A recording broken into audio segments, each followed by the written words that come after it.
Hello, it's your favorite sports Unc here. Don't forget to hit that subscribe button to join the fastest growing community on YouTube. Remember, Nightcap doesn't happen without you. So please subscribe or you're going to make Ocho cry. The Warriors go on the road to Houston and win a game 7 thanks to Buddy Hield's 33 points, 12 of 15 shooting, 9 of 11 from 3. Got 20 points from Jimmy Butler. He got 28 and 8 from Jimmy. He got 16-6 and 5 from Draymond, and he got 22, 10, and 7 from Steph. But Buddy Hield was what put him over the top. And you know, when you go on the road, Joe, and you get another that chips in and he does more than what you expect, you're probably going to win that game unless one of your big guns just totally misfire. But they got 33, and you see Buddy had it going early. 12 of 15, 9 of 11. 33 big points. He's plus 17. And then Steph caught fire in that second half, mainly in the fourth. He had 22, 10, and 7. Jimmy Butler, 28 and 7. And Draymond was 16, 6, and 5. What did you like about what you saw from Golden State, Joe? Man, Golden State, they showed their championship pedigree, Unc and Ocho. This was about game 7 on the road, playing in a hostile environment, understanding what's at stake. And Steph he struggled pretty much the first half, but I thought Draymond got him off to a decent start because he hit 2 threes in that first quarter and got him a layup, so they kind of got him going. I feel like any points you get from him for real, that's like a bonus. It's a bonus. So I was thinking like, okay, Draymond might win this game for him tonight. If he could score about 22 points, I say he might win this game for him tonight. But as the time goes, Buddy Hield, man, he changed the whole game. The man didn't even score last game, Ocho. Yeah. The man he got great cardio. The man was at home in Golden State, didn't score, and he come on the road, give you 22 points in the first half, bro. Mm-hmm. Man, those are the type of guys that we talk about, the others that got to win you games, and he stepped up tonight in this game 7 in a must-win situation and gave him his best performance. Yeah. Yeah. He scored, as Joe said, Ocho, he scored 0 points the last game. Yeah. The game before that, he only had 4 points. So he didn't do much in games 5 and 6. Right. He tied the record for the most 3-pointers in a game 7 in NBA history. Buddy Hield, 3-point field goals in the first half. He had 6. The Rockets had 2. I thought the Rockets, I didn't like their body language early on. In a game 7, they're going to let you play. They let you play in the playoffs to begin with. They're definitely going to let you play. And you look at Şengün's body language. When they didn't throw him the ball, he's slumping his shoulders. I didn't like the body language from the jump, missing shots. And he had some very makeable shots. I mean, he's point blank range, and he was misfiring. So that's you, bro. You can't get mad because, look, you make it seem like you got Magic Johnson on your team, and he's going to see you every time you pop open. It's not like that. Fred, he got caught fire a little bit in the second half, mainly the fourth quarter, but he didn't really do a whole lot. When they win, he's like 24, 25. You know what I'm saying, Joe? He get that 3-point ball going early. But they got 8 points from Dillon Brooks. They got 8 points from Jalen Greene. Jalen Greene is too talented to have games like this. And he's been doing this. And Ocho, I know I'm going to let you chime in this, and I know you like him because he's immensely talented. But, Joe, far too many games. And these games, and they had 7 games.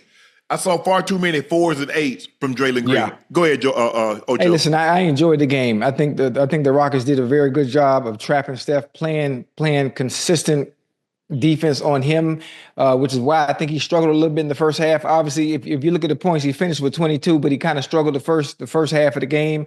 You need a game like this from Buddy Hield. I think Buddy Hield actually saved the day. Listen, the Warriors' big 3, they combined for 58 points, 24 rebounds, 20 assists. And they did a little bit of everything. Draymond did what he did. We knew Jimmy Butler was going to show up. But for Steph to have a game like he did, I thought he was going to come out and go for 40 or 50 tonight. That's what I thought he was going to do based on his performance last time.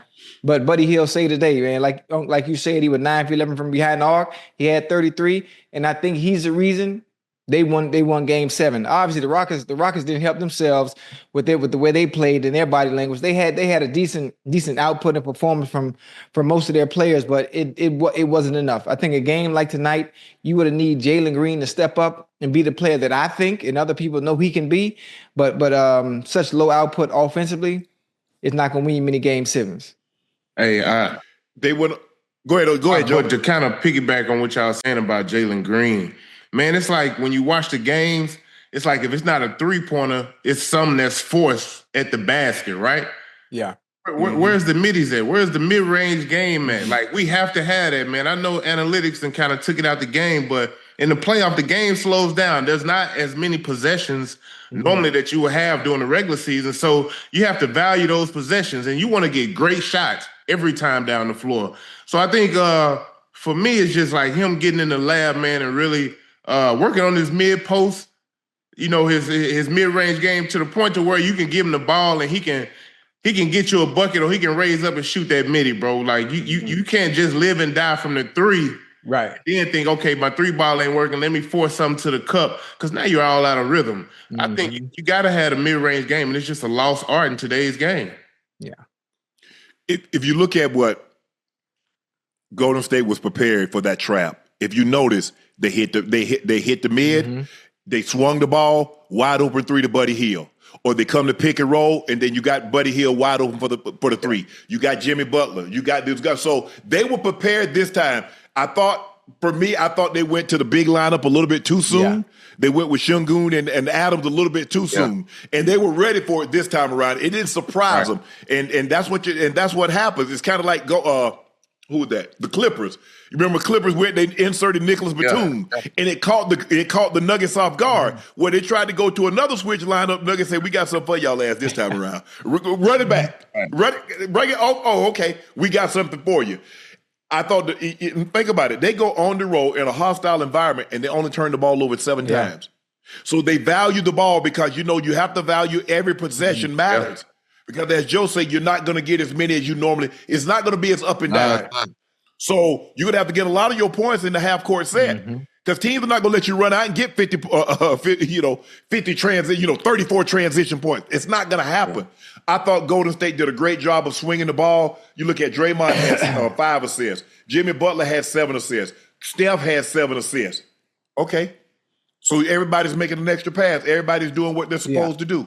Okay, I can live with that because they didn't get anything from the bench, and it's not like Houston got a whole lot from their bench. Golden State bench gave them 3-point. Kevon Looney had a field goal and a free throw, but Jabari Smith, Eason, and Steven Adams, they only gave you 11 points. That's not enough, especially when you get the output that you got from Buddy Hield, Steph Curry, and Jimmy. They gave you 72 points. Yeah, I think. No, 75 points. Well, your starters don't get nowhere near that, so now your bench is going to have to come in and give you production. I think the only guy that, for me, that I was really impressed with tonight from the Rockets was Amen Thompson. It looked like he came to play until he tweaked that calf, and he kind of wasn't the same guy on that, had that layup and he got fouled. Yeah. But he was 24-9, 3 assists, 3 steal of the block. But the rest of the guys, I didn't like their body language from the jump, Joe. Ocho, I didn't like their body language. I saw a lot of this, a lot of that, and that's not what you need in a game 7. You need everybody to be upbeat. Bro, what you thought? You gonna make your first 14 shots? Right. It's tough, man. It's tough. I love Thompson. I love his game. I love the energy and effort that he played with throughout this whole entire series, attacking, and the defense that he played on Steph Curry. But for me, man, I think Steph was probably the biggest key tonight. If y'all really watch that first half, watch how he gave himself up and was setting picks for Buddy Hield, and Buddy Hield was getting wide open shots. They kind of got rhythm. So that's why I say that championship pedigree, it came through in Game 7 for them. It's unfortunate for the Rockets. They're a young team, but I think this is probably good for them to kind of go through this, Unc and Ocho. You know what I mean? Losses. They got to get a guy. They got to get a guy, Joe, that they can give the ball to. They don't have anybody that they can give the ball to and say, "Go get your butt." That's why I'm saying Jalen Greene has to develop into that guy, Unc and Ocho. That's who. See, I told you, got to be him. See, I told you, Unc. I said that the other night. I said Jalen Greene, based on what I've seen, the potential that he has, young bull, get in the lab and add some more to the toolbox. He gonna be all right. Well, I know a guy that can do that right now, Kevin Durant. Yeah, go get him. If you got draft capital, I'll package. I'll package to have Şengün and to have Thompson and to have KD. I'm good. I'll package Jalen Greene. I'll let Jalen Greene go. Damn, Unc, you ain't even let the man develop yet. Joe, what would you do, Joe? Now, right now, if you talking about winning, yeah, I'm doing that too. Okay. I'm trying to win. Okay. I can't.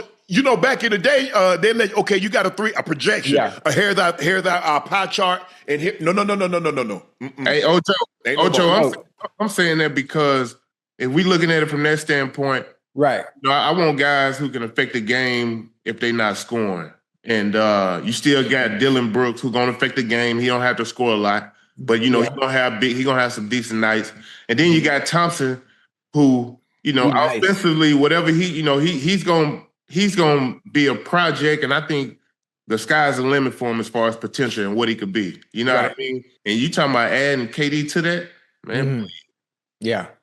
So add KD with Şengün. You got a guy that's down on the block that can rebound. He can run your offense. KD, he plays without the ball, but in a tough situation, you can give him the ball. He can put his back to the basket, and you can give him the ball, and he can shoot that turnaround. Yeah. They don't have a guy right now. They're by committee. And there are a lot of teams like that. There's nothing wrong with that. But when you run up against a team and they have that guy that they can go give him the ball and says, okay, go get me a bucket. I just, like I said, I think that's what the Rockets need. I mean, this was a 2 seed. But I think the Warriors were favored. The Warriors were favored to win this series. They're the 7 seed. The Rockets are the 2 seed. And there's why guys that have been in Game 7, Draymond, Jimmy Butler, Steph Curry. So they know what it's like to be in that moment. These guys are young. They don't know what that pressure is like. Even though you're at home, you don't understand. It's the finality of this. And that moment, you look at how free they were and how they played, and then you look at the guys. I thought they were tight. And it showed in their body language early, because when you tight, you get frustrated at the least thing. Man, throw me the ball. Well, damn, bro, we just 2 minutes in the game. We got 46 more minutes to go. I'm gonna get it to you. And it lets you know how important this game was. Steph Curry played 46 minutes. Jimmy Butler played 45 minutes. Draymond played 40 minutes. Podziemski played 40 minutes. Steph don't normally play no 46 minutes. They understood the moment. They understood the moment, and they took advantage of a young team, a young, inexperienced team. And they knew it from the jump. They were and they came out and showed why in Game 1. And they had their struggles, but I can't understand how the Rockets played so great like that in Game 6. And Game 5 and 6, and then they I'm lose. like, I just knew they was gonna come out with the energy and effort, and like, okay, we got a chance. Yeah, they look completely different. You know what happens sometimes, Joe? I think teams fall in love with this Game 7, and we got it on our home court. Relax. Okay. Nah. Because the longer that visiting team can keep that crowd suppressed, the harder it is for you to use momentum to get back into the ball game. We saw that with Indiana with the Knicks last year. Yeah. So you better give the fans something to cheer about. Keep them on their feet. You end up dropping down by 13. You drop down by 14, 15. What I'm cheering for, you make a basket. You still 12 down. Yeah. Right. I've been there. I know the feeling. I'm talking about Steph Curry. Yeah, my bad. Go ahead. Go ahead, Joe. I was going to say Steph Curry and Draymond are the first pair of teammates in NBA history with 10, 5 and 5, and 2 blocks in the same Game 7. Steph and the Warriors eliminated the Rockets again. Houston has failed to beat Golden State in the playoffs for the 5th time since 2015. The Warriors eliminated the Rockets in 2015, 2016, 2018, 2019, and 2025. Yeah. They closed out the last 3 of those in Houston. In Game 7 in 2018, they closed them out. In Game 6 in 2019, Game 7 in 2025. A decade straight of owning a franchise, a city, and a fan base.